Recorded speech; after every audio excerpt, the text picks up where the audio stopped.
So, since we're talking about guys scanning my page, this is Kenny Gallo. Kenny Gallo was a mobster with the LA crime family. I think he worked the Columbos a little bit, if I'm not mistaken, back east.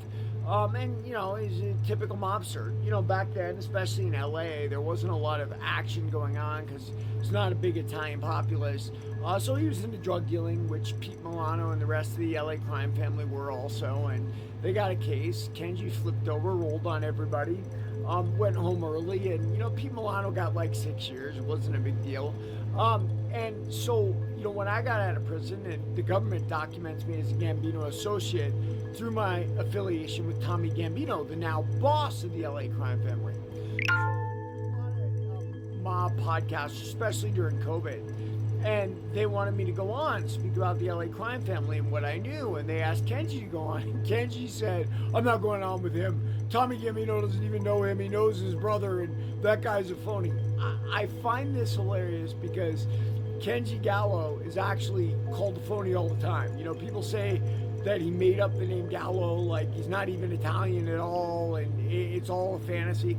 I don't know one way or the other, and I'll tell you this, I don't care. What I can tell you is my experiences with the LA crime family, as outlined in my book, Greed and Fear of the Glamorous Crime Family, are 100% accurate. So whatever Kenny Gallo says or anyone else says means nothing to me.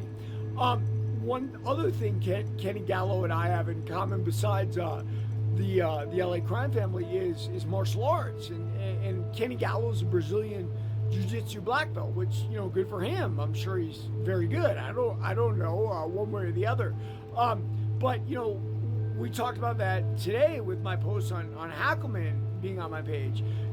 I've been on podcasts with Hackelman. He didn't refuse because he didn't know who I was, one way or the other.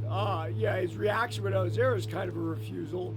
But ego in the martial arts and being humble yourself and not, throwing stones at others when you don't necessarily know their story.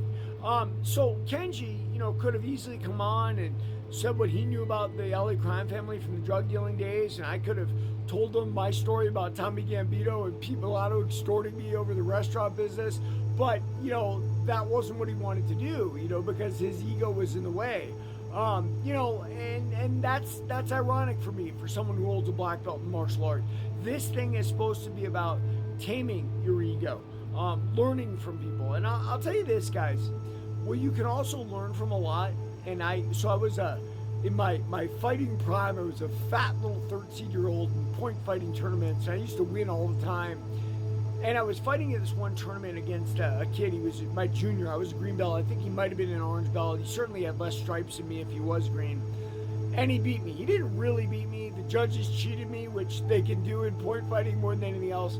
And the ref who ref my fight had watched me win regionals. And he said to me, Derek, we can learn a lot from our juniors.